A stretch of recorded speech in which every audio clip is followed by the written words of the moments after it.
Kepulangan Dede Aisyah, TKW Kerawang yang diduga dijual jadi budak di Suriah, sampai sekarang masih menemui jalan buntu. Simak video sampai tuntas.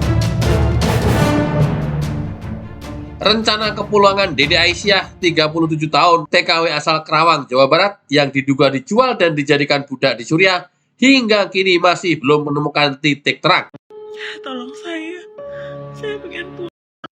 Tolong saya pengen pulang. Perut saya sakit. Dede Aisyah masih belum bisa pulang ke Kerawang, walaupun sekarang sudah berada di KBRI Suriah. Ia masih belum bisa pulang, masih ada sejumlah kendala. Kata kuasa hukum Dede Aisyah, Yono Kurniawan, pada hari Kamis 4 Mei 2023. Yono mengungkapkan kendalanya ialah pihak Dede Aisyah harus membayar uang tebusan sebesar 5.000 US dollar, sekitar 75 juta rupiah, kepada pihak agensi di Suriah sebagaimana klausul dalam kontrak kerja awal. Maka pihaknya bersama Disnaker Trans Kabupaten Kerawang dan kepolisian masih mencari solusi bagaimana memulangkan Dede Aisyah.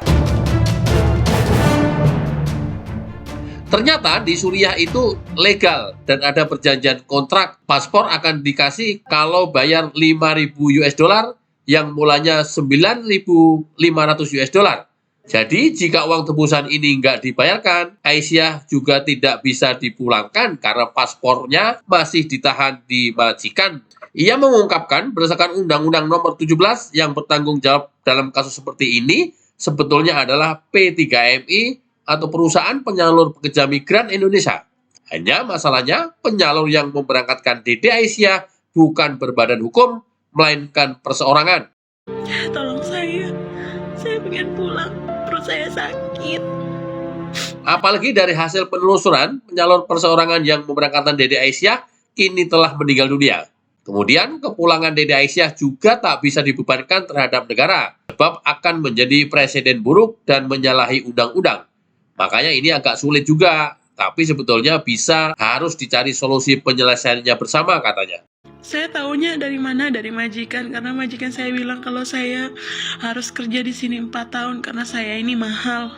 Saya ini 12.000 dolar.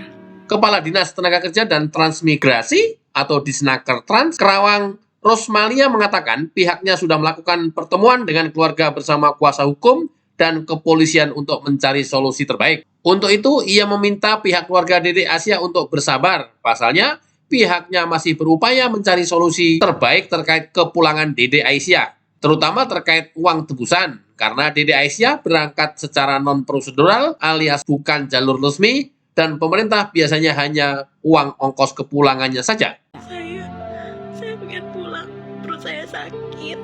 Tapi namanya pemerintah memang harus bertanggung jawab. Kita masih akan rapatkan lagi sama keluarga bagaimana solusi untuk mencari uang itu, tutupnya. Sebelumnya diberitakan bahwa Polres Kerawang telah memeriksa 3 saksi dalam laporan dugaan tindak pidana perdagangan orang atau TPPO Dede Aisyah di Suriah. Kapolres Kerawang AKBP Wirdianto Hadi Caksono menegaskan pihaknya masih terus melakukan penyelidikan untuk mengungkap kasus dugaan TPPO. 3 saksi sudah diperiksa, yakni orang tua korban, saksi warga, dan pemerintah. Kepolisian akan melakukan upaya pengungkapan tentang TPPO. Sudah ada 3 yang dimintai keterangan. Kita akan lakukan secara maraton. Ungkap AKBP Wirdianto Hadi Caksono di Mapolres Kerawang, Kamis 13 April 2023. Ia menuturkan Polres Kerawang juga berkolaborasi dengan stakeholder terkait, yakni BP2MI dan pemerintah daerah Kerawang, untuk berupaya melakukan langkah-langkah penegakan hukum secara tegas dan tuntas. Di samping ada langkah-langkah mitigasi lainnya terkait pemulangan dan kegiatan lainnya. Untuk posisi Dede Aisyah, kata AKBP Wirdianto Hadi Caksono, saat ini masih di Suriah, akan tetapi sudah dalam pengawasan KBRI Damaskus. Pihak Dinas Tenaga Kerja dan Transmigrasi Kerawang dan BP2MI juga terus intens berkomunikasi dengan KBRI terkait keberadaan Dede Aisyah. Menteri Koordinator Politik Hukum dan HAM Mahfud MD memberikan atensi khusus dugaan tindak pidana perdagangan orang atau TPPO TKI asal Kerawang Dede Aisyah 37 tahun ini. Dari informasi yang disampaikan pihak KBRI, exit permit Dede Aisyah belum diberikan oleh pemerintah Suriah karena pihak agensi di Suriah dan penyalur di Indonesia meminta ganti rugi senilai kurang lebih 7.000 US dollar. Mahfud MD berpandangan bahwa penyelesaian TPPO bukan dengan membayar pihak penyalur. Hal terpenting adalah mengungkap sindikat dan penegakan hukum bagi pelaku TPPO. Mahfud berjanji akan terus mengawal kasus ini hingga Dede Aisyah bisa kembali selamat pada keluarganya di tanah air. Berita sebelumnya, viral video Dede Aisyah, seorang TKI perempuan asal Kerawang yang mulanya dijanjikan untuk bekerja di Turki, akan mendapatkan upah 600 dolar, namun saat dirinya mendarat di Istanbul, TKI perempuan ini malah dibuang ke Suriah.